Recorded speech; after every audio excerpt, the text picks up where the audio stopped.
Welcome to the meeting room at Global TV Talk Show, a broadcast service of globalbusinessnews.net. Now, here's your host, Ed Cohen. This is Ed Cohen, your broadcast host on Global TV Talk Show, business unit of globalbusinessnews.net. Google says we've had 147,000 page views, audience page views, they call it, since we began this series in spring of 2020. So it's because of people like you, Stephen, and people like your special guest, Michelle Wucker. So Stephen, please help me introduce Michelle Wucker. Well, I was intrigued by Michelle's recent book because the title is kind of interesting. I love it. You know, you are what you risk, but it's really the subtitle that grabbed my attention, Michelle, which is The New Art and Science of Navigating an Uncertain World. And if there is nothing more true about today, is we're in an uncertain world. So tell our audience, this is our Strive XL show. This is our show where we talk about leaders and how leaders can build better teams, become better leaders, become better human beings. The XL stands for Living Extra Large. So tell us a little bit about your background and what brought you to write a book about risk and how we individually are what we risk. Sure. Well, you know, it's so funny that you've homed in on the uncertainty part of it, because there are a few months in spring of 2020 where it seemed like every single email newsletter I got had uncertainty in the subject line. But I come from a background in policy and finance.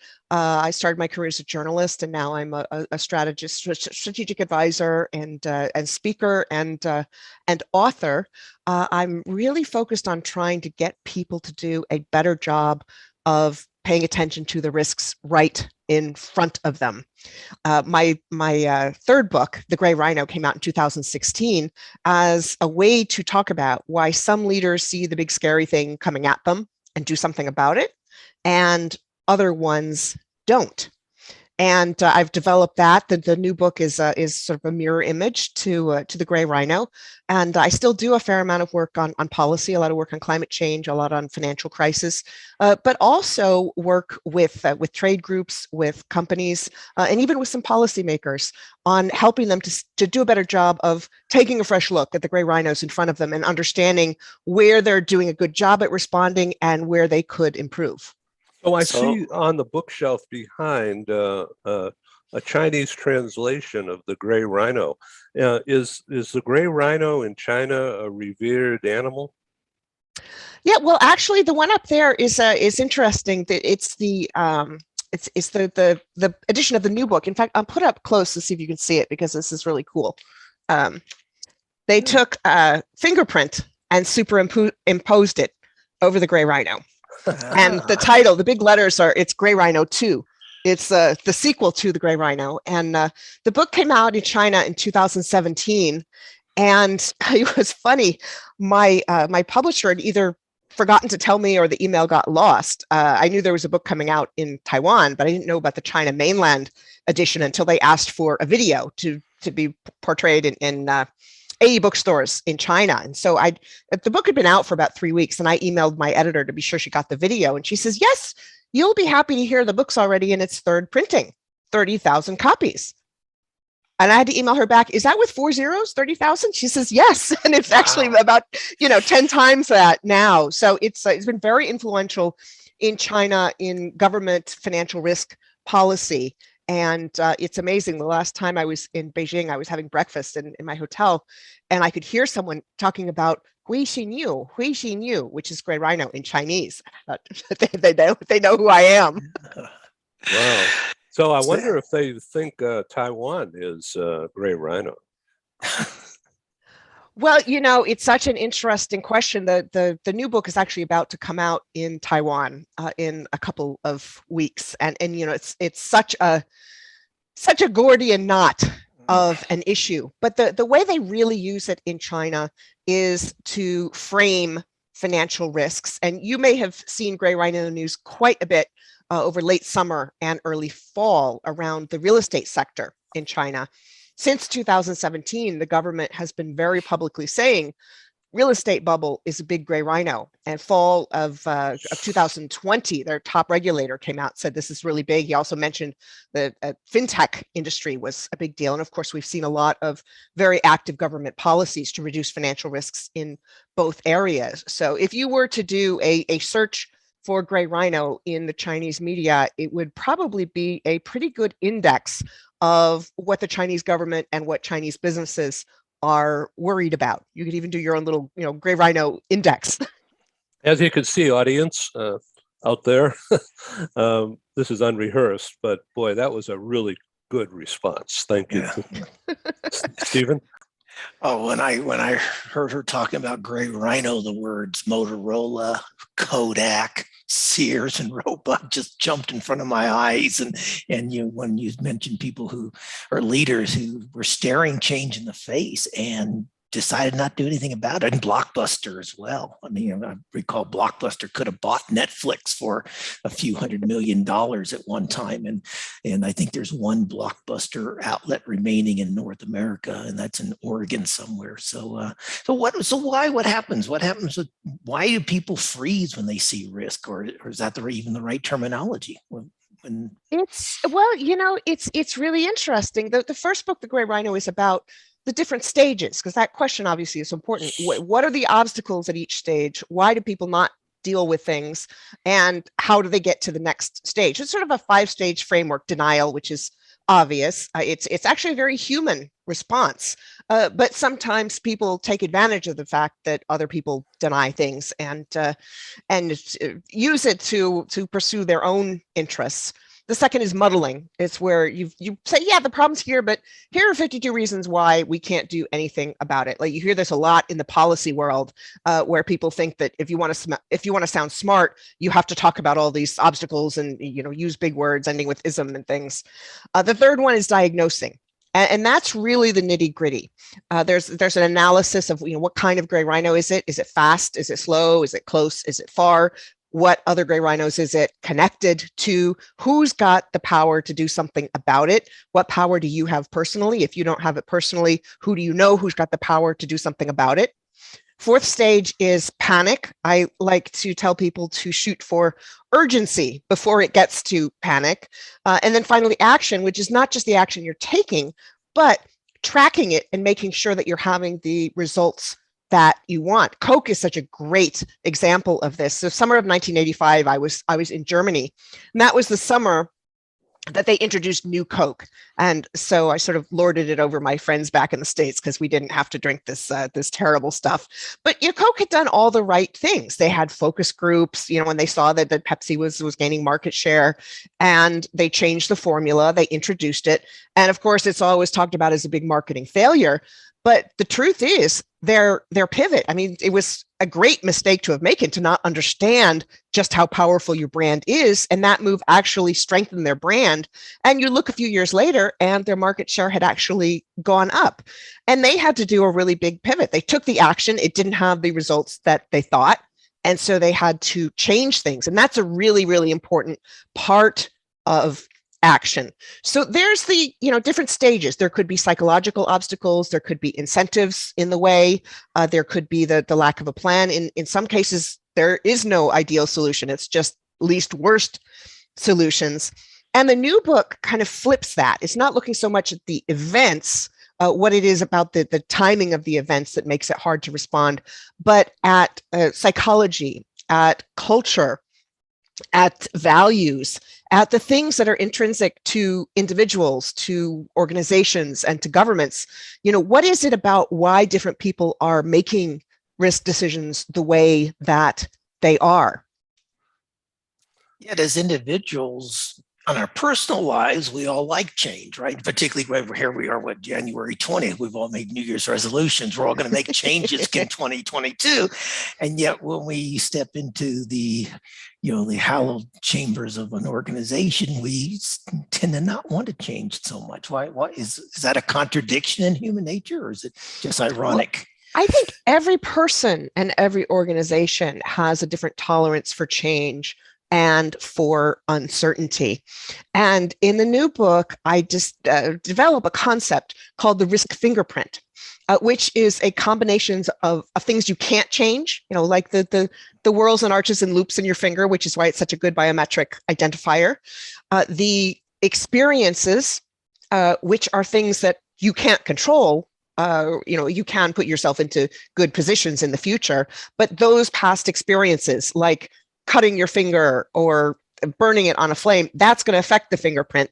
And the third one is the things that you can control, the environment that you are in. When it's cold, you're more risk seeking, the people around you. And so an individual might have an innate personality that makes them more comfortable with risk or not. They might have had an upbringing where their parents urged them to take risks. Their parents were entrepreneurs. Or they might have very, very conservative parents. I interviewed for the book a couple of adult children of Holocaust survivors, and their parents raised them in a way to be very conservative because they had lost so much.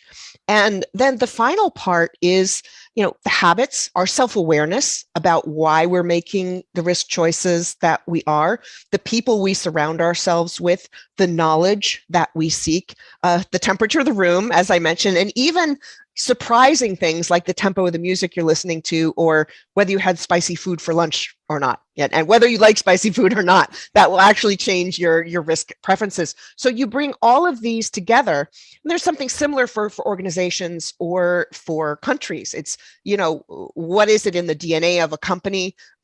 What has happened in the past? And how much attention does it pay to its risk culture? So you might have a startup where it's, move fast and break things, and they could probably stand to have some more grown-ups in the room, or you have a big, slow bureaucracy where the biggest risk is not doing things the way we've always done them.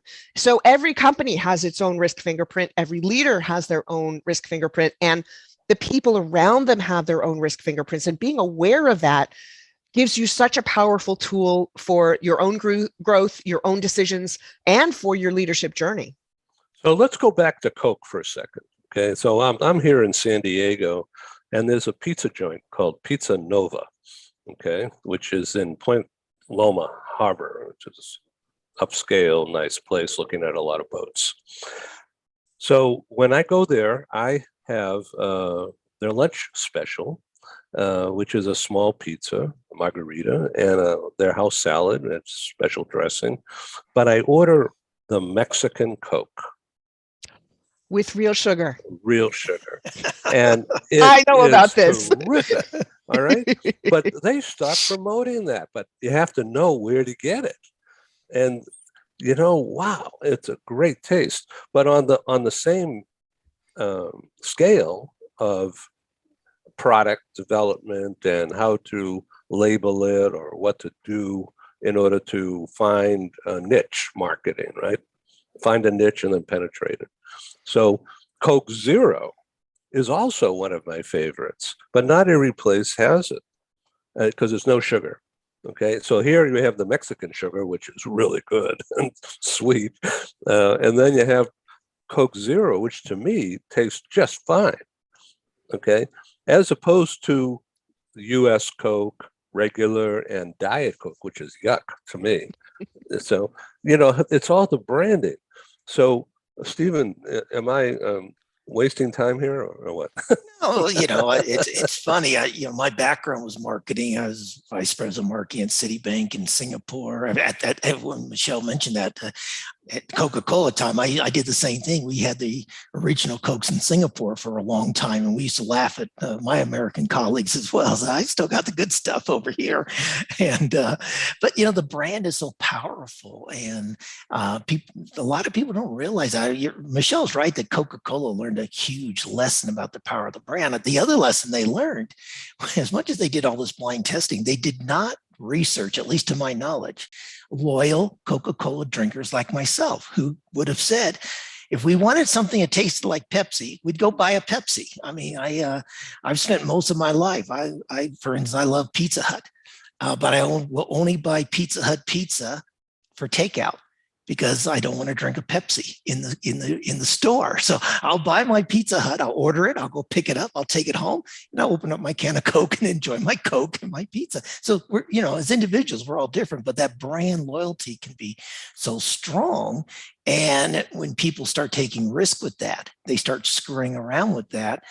This is where we've seen a lot of failures over the years. Citibank screwed up in Asia. In fact, they're selling their retail business in Asia now.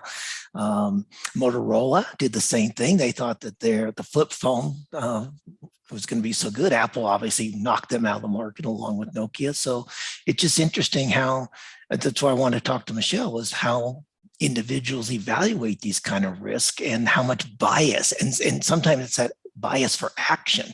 We got to do something. We're losing 0.5 market share. We've got to do something that prompts sometimes inappropriate risk, I might call it. So does that Absolutely. Absolutely.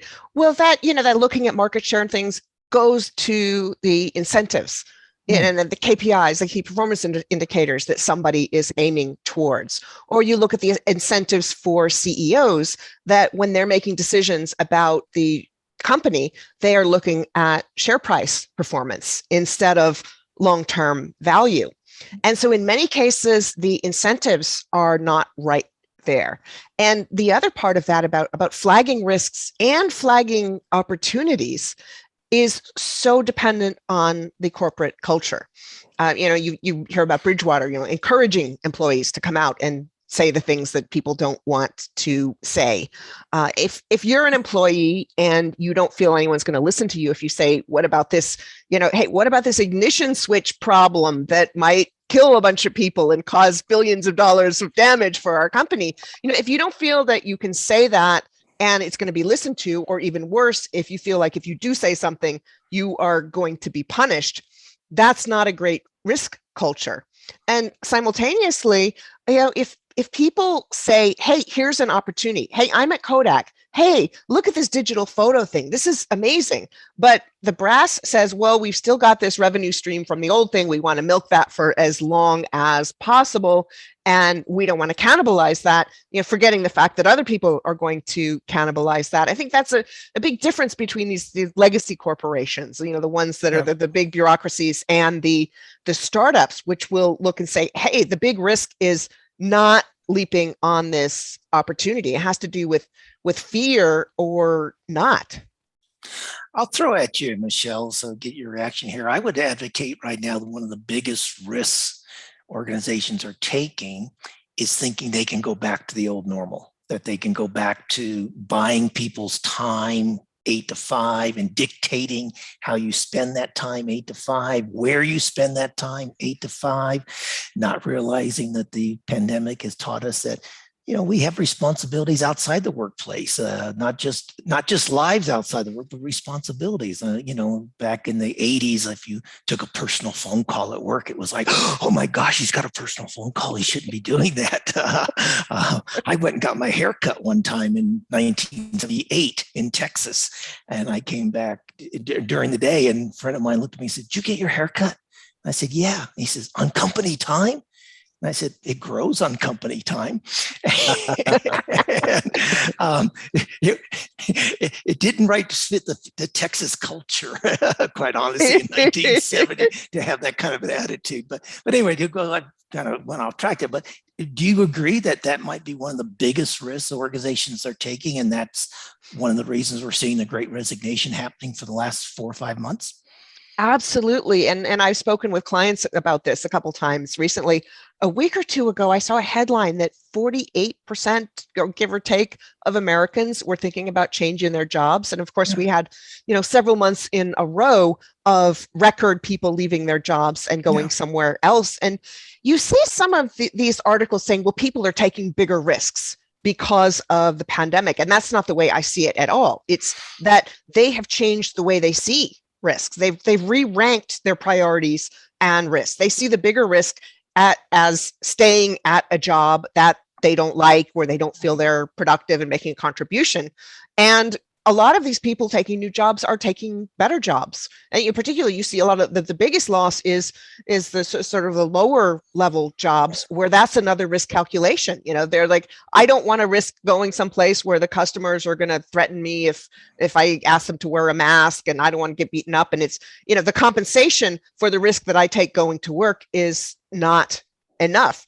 And so I think people are really changing their priorities, and this sense of mortality that's come with the pandemic has given people pause. What do I want to do with the rest of my life when I don't know how much is left? And this sense of time, what you do with your time, being a choice, actually weighing risks. If I'm spending an hour a day commuting, what am I giving up from that? So people are really thinking much more of the trade-offs, and that's really how I see a risk. It's interesting. I often will ask people in workshops, how do you define risk?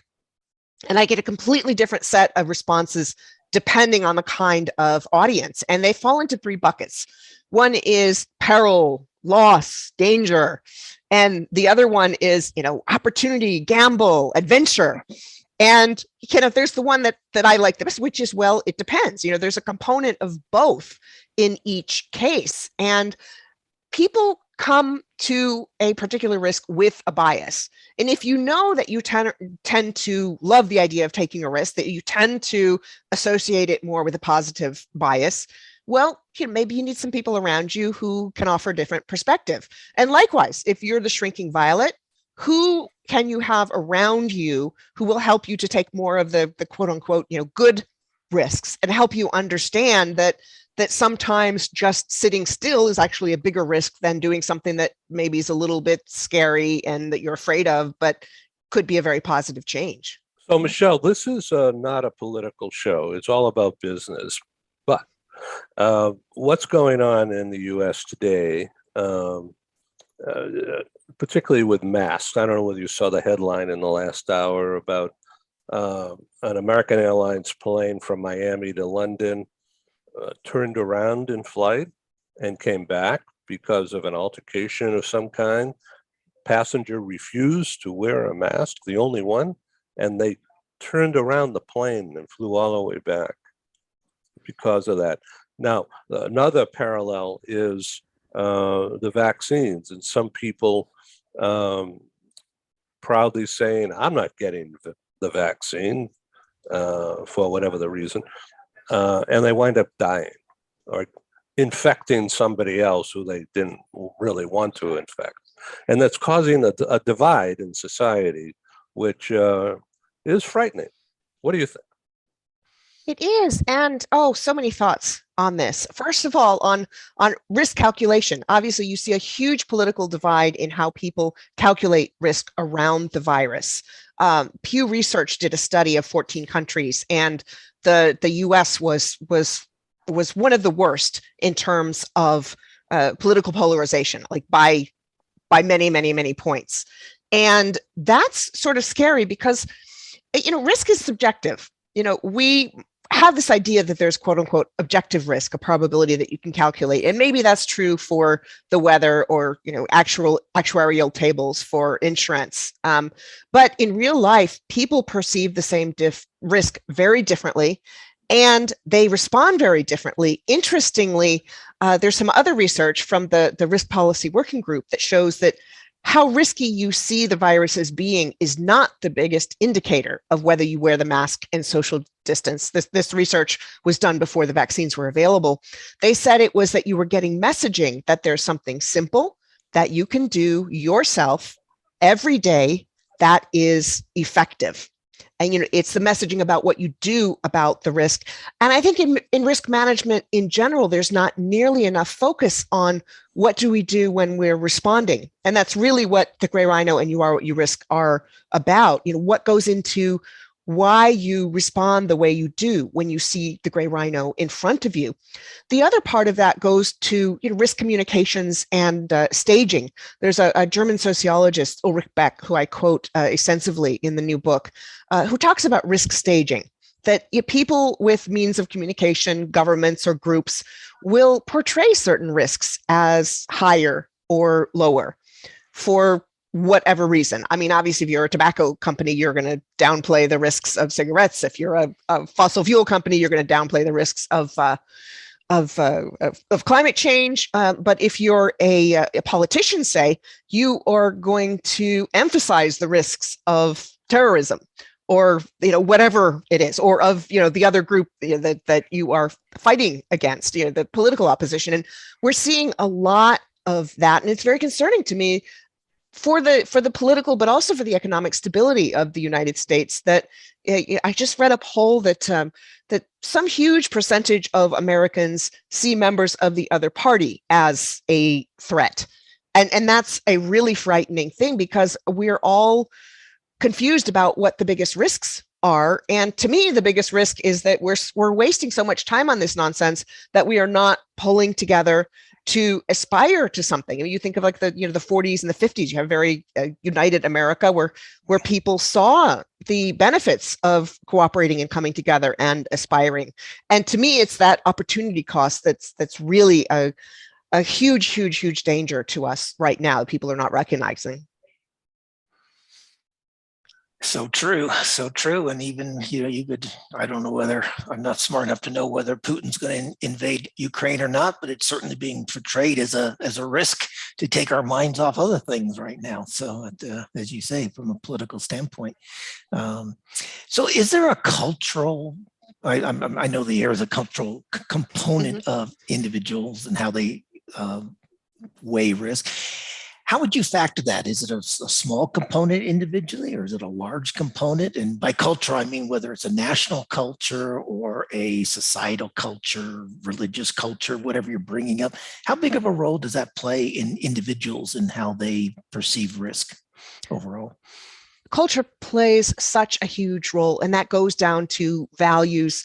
There's a lot of conflicting research around religion, whether people are more comfortable with uncertainty. You look at religions, and a lot of the stories that religions are built around are meant to reassure people that uncertainty is okay.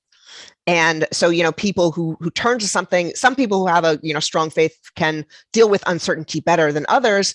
But it might be that they turn to the faith because they were having a harder time with uncertainty in the first place. So there's a bit of a chicken and the egg there. But really, how you think about risk. Like, for example, if you see someone take a risk, do you think it's a good risk before they take it, but a bad risk if they fail? Do you only praise someone when they succeed or not? What sort of blame do you assign to people who make a bad risk or not? And that goes to people. And there are gender expectations and a lot of stereotypes around gender and risk, around age and risk. The biggest difference that I see is between collectivist and individualist countries. There's been some very interesting research around this. A lot of research showing Asian countries have mask cultures. They were used to them before. And I totally get it. I went to Japan for the first time in 2008 with this brilliant idea that I was going to go during cherry blossom season, because that's what you do, right? Right. Didn't think about the seasonal allergies. So I get to Tokyo and my eyes are like, oh man. And I had this newfound appreciation for the mask like I had never seen before. But also, talking to people I know in China versus in the United States, they don't have this is my freedom thing. Yeah. It's all about protecting not just yourself, but people around you. Exactly. And taking a certain amount of pride in that. And they've been doing that for years. Yeah. Oh, yeah. Absolutely. And so there really is a difference between Asian approaches to this and Western approaches to this. How much you see risk as being just about yourself, or about your family, about your community, about your whole country. And my friend Peter Atwater talks a lot about how during times of great uncertainty, that vision shrinks. It's about me here now, when during boom times, it's more about us everywhere forever.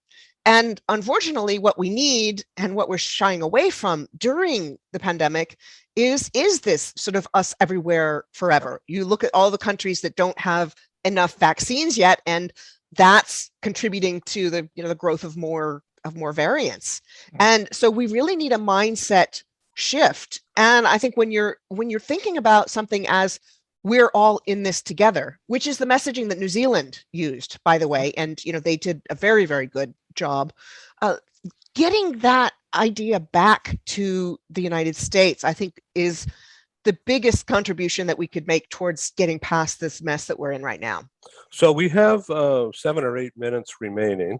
So let's talk about that and maybe your next book also. But getting people together across divides, does it have to take a major catastrophe where everybody is impacted and they say, we got to come together? I hope not. In political science, you learn about the rally around the flag effect, and certainly World War II did that for the United States and other places. But I look too at how people come together around what they see as a great opportunity. In some of the whole Silicon Valley, all of the innovation going on. But I also see climate change, for example.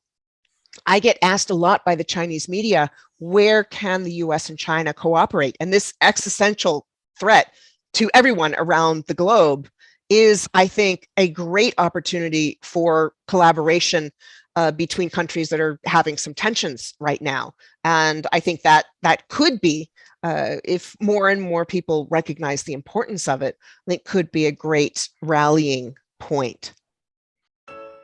We are pleased to welcome Adamo Education as a proud sponsor of Global TV Talk Show. The concept of a microschool is the reimagining of the one-room schoolhouse. My name is Tamara Becker. I'm the president and CEO of Adamo Education. The microschool concept really does not just lend itself to the personalization and the customization of learning, but also the social development and fostering that sense of love for learning. Unlike what we see in traditional brick and mortar schools, we have multiple grade levels in the same learning space. Students can be enriched by the socialization that they get, as well as the academic support from peers.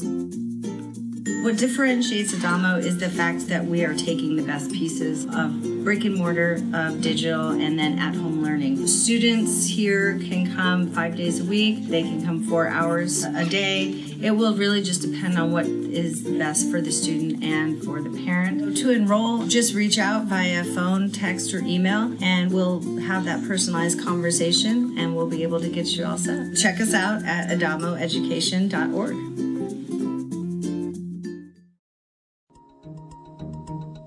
Hi, this is Ed, and I thank you for tuning in to Global TV Talk Show, a unit on globalbusinessnews.net. We broadcast to the world, as you know by now. So I wanted to make sure that you understand that our programs are advertising supported. We're grateful for co-sponsors, advertisers. They have a marketing budget, coupled with a strong desire to be associated with our top quality program. And of course, I'm grateful. Thank you. So for the next few minutes, you're going to see some commercials. It's mostly very low key, and our prices are very, very reasonable. Our exposure for the advertisers go 12 months and beyond. Some of our advertisers have been with us since March, April of 2020. And Google Analytics has tracked over 125,000 what they call audience page views, which means you looking at this page, that's a page view. Now, if you happen to go to one of our other shows or to our radio broadcasts or to our newspaper or magazine, those become additional page views as measured by Google Analytics. And so when they say 125,000 since spring of 2020 up through Labor Day, a month ago, that's pretty good numbers. And the past 30 days, Google Analytics has measured just under 6,000 audience page views. And that, according to them, is a 42% increase in audience participation over the month of August. So thank you very much.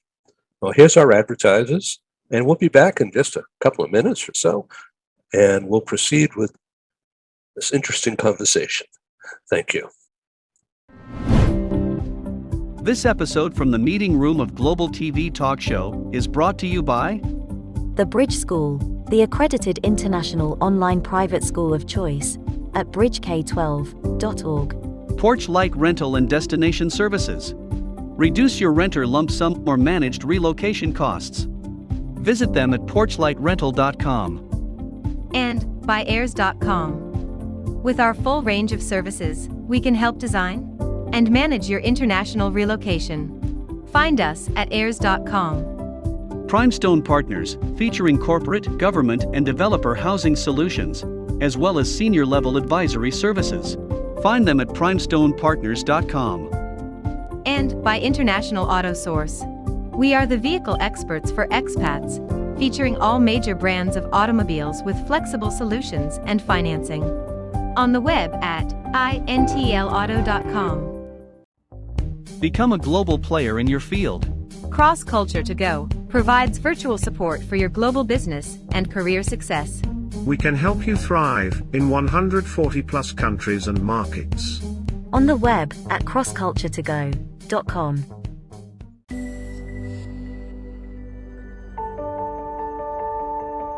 Something that's really neat is that the Bridge School partners with various organizations to provide learning for their students. For example, we partner with a major ballet company, and we are able to enroll several of their students into our school. So now not only is the student able to participate in a school and have a seamless transition while they're very active in their ballet career, but now they have other dancers that are with them that are doing some of the same courses. So it's almost becoming a camaraderie where they're taking similar courses, they're working together on their ballet, and really being able to form this great partnership with these organizations to provide a needed service.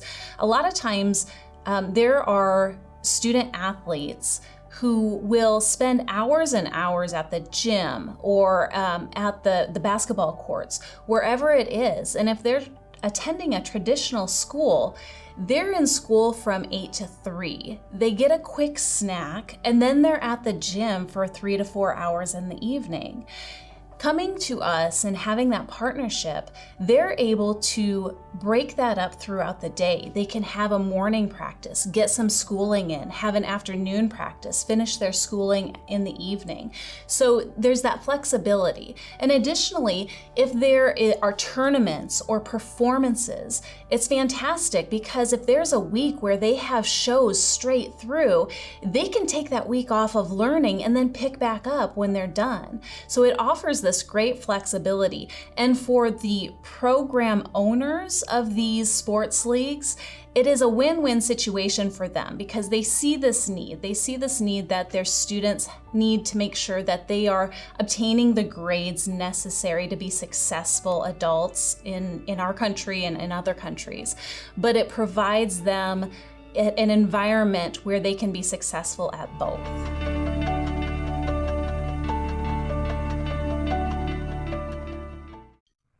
Hi, I'm Sergey Gorbatov. I'm Angela Lane. Together we are researchers, writers and practitioners in the field of human resources. And we've also been multi-country, multi-assignment career expats. We owe our professional development and growth to a very large extent to the international assignment opportunities that we have had.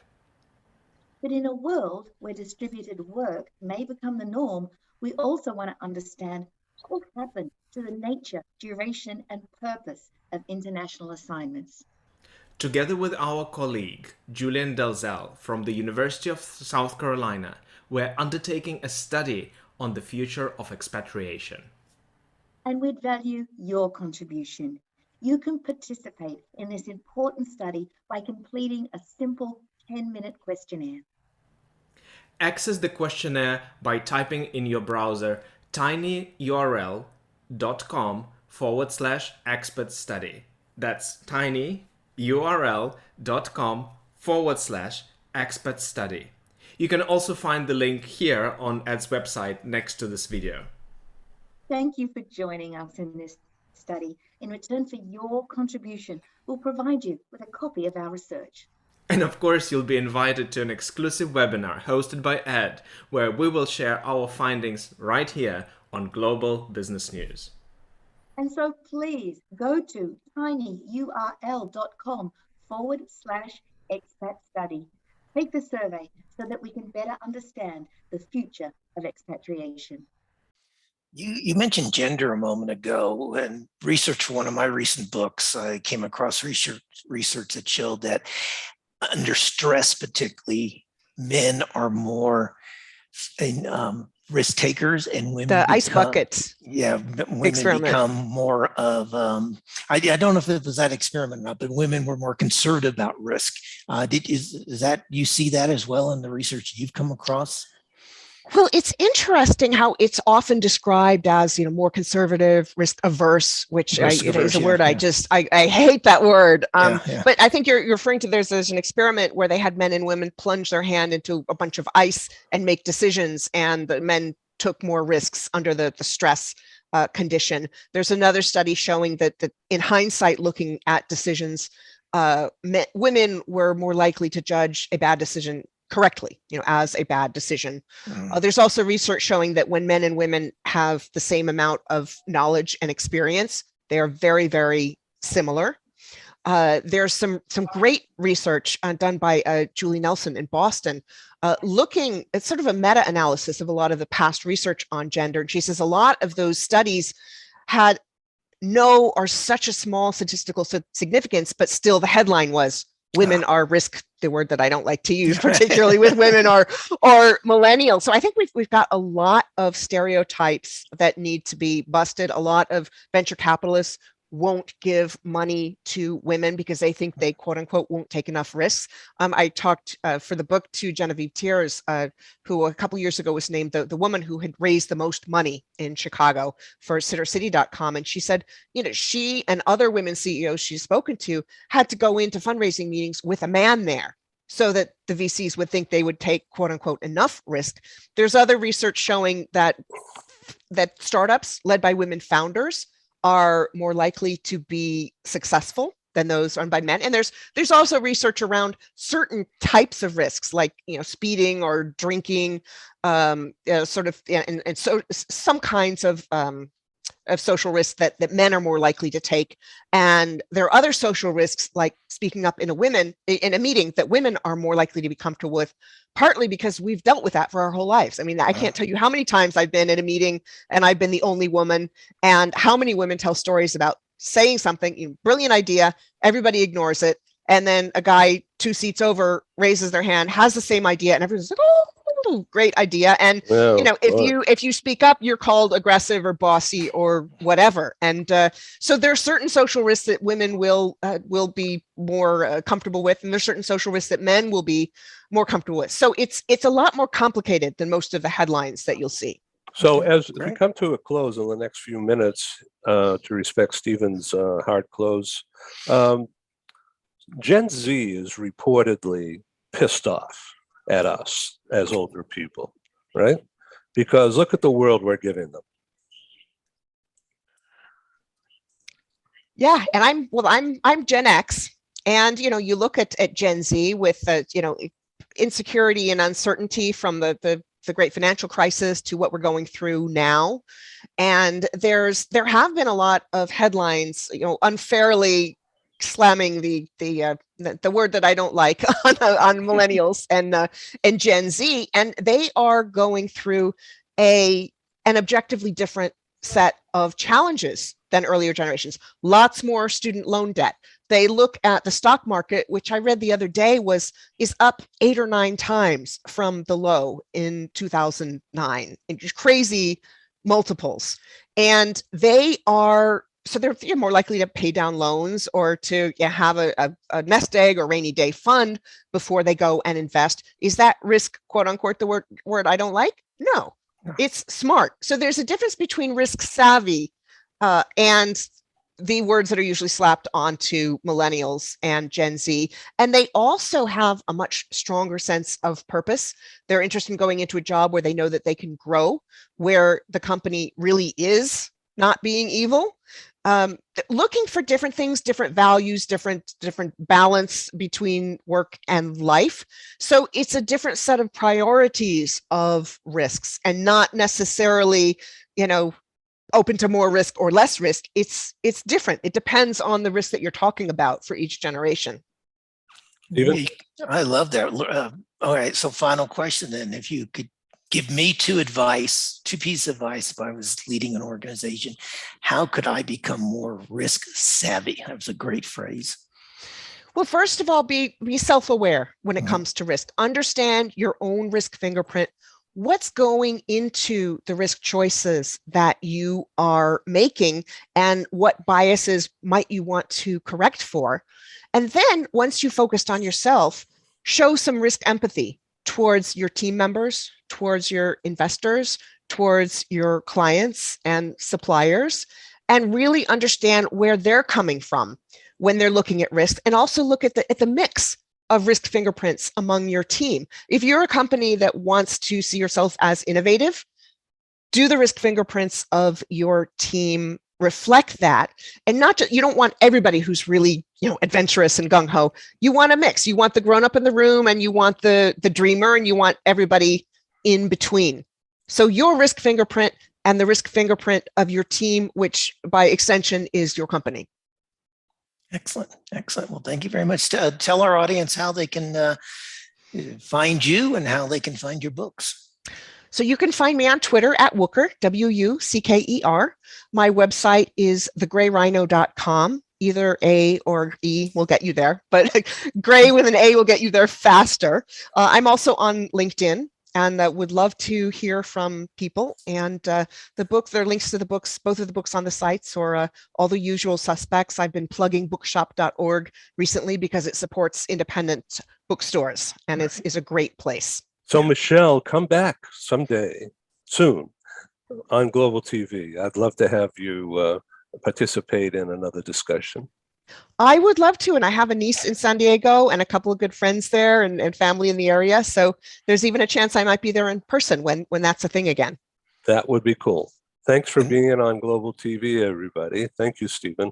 Thank you. And stay tuned for this show going worldwide in about a week. Thanks, Ed. Thanks, Michelle. Bye-bye. Thanks. Thank you for joining us in the meeting room at Global TV Talk Show. Have a wonderful day, and stay safe.